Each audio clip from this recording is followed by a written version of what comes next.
আৰু অৱশেষত তাৰ পাছতে পাপনে নিজস্ব প্ৰতিক্ৰিয়া ব্যক্ত কৰিছে স্পষ্ট ৰূপত তেওঁ কৈছে যে তেওঁ কোনো ধৰণৰ অন্য ভাৱত চুমা খোৱা নাছিল কিশোৰীগৰাকীক তেওঁ সম্পূৰ্ণ স্পষ্ট নিজৰ মতত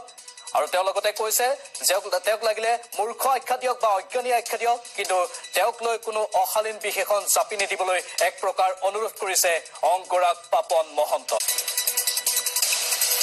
আপনি প্ৰকাশ কৰিছিল যে যোৱা কেইদিনত মোৰ বিৰুদ্ধে উত্থাপিত অভিযোগসমূহক লৈ মই অত্যন্ত মৰ্মাহত মোক ভালদৰে চিনি পোৱাসকলে জানে মই মানুহটো কিমান মৰমীয়াল আৰু মুকলি মনৰ ভাৱ প্ৰকাশ কৰা বিধৰ এনেদৰে মই ডাঙৰ হৈছো আৰু এইভাৱে মই মোৰ আপোন মানুহ বা মই মৰম কৰা মানুহৰ সৈতে থাকি আহিছো মোৰ তত্ত্বাৱধানত থকা এগৰাকী 11 বছৰীয়া সৰু ছোৱালীৰ প্ৰতি মৰম দেখুৱাটো মোৰ কাৰণে নতুন কথা নহয় মনত ৰাখিব এই ভিডিঅ'টো মোৰ ফেচবুক লাইভতে আপলোড কৰা আৰু অভিযোগ কৰা মতে আপত্তিজনক কোনো কাৰ্যত যদি মই লিপ্ত আছিলো তেনেহলে সেই ভিডিঅ' মই নিজে কিয় প্ৰচাৰ কৰিম এবাৰ মাত্ৰ এই বিষয়টোৱে ক্ষতি কৰা মানুহখিনিৰ কথা চিন্তা কৰক মোৰ দুটা সৰু সৰু সন্তান আৰু এগৰাকী মৰমীয়াল পত্নী আছে যাৰ সৈতে মই 14 বছৰে সংসাৰ কৰি আহিছো এগৰাকী সৰু ছোৱালীৰ কথা ইয়াত জড়িত হৈ আছে যাৰ পৰিচয় সকলো মাধ্যমতে ৰক্ষা কৰা হোৱা নাই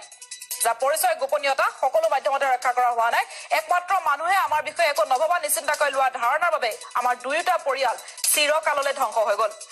যদিও মই নকওঁ যে মই ভুল কৰা নাই এইখিনিতে পাপনে গুৰুত্বপূৰ্ণ কথা কৈছে মই হয়তো স্বতঃস্ফূৰ্তভাৱে কাম কৰিছিলো কিন্তু আজিৰ সময়ত যিমান নিষ্পাপ ভাৱনা থাকিলেও শিশু কন্যাৰ গাত হাত দিয়াটো উচিত নহয় মই তাৰ বাবে ক্ষমা প্ৰাৰ্থী অনুগ্ৰহ কৰি তাৰ বাবে মোক মূৰ্খ বা অজ্ঞানী আখ্যা দিয়ক কিন্তু কোনো অশালীন বিশেষণ অনুগ্ৰহ কৰি জাপি নিদিব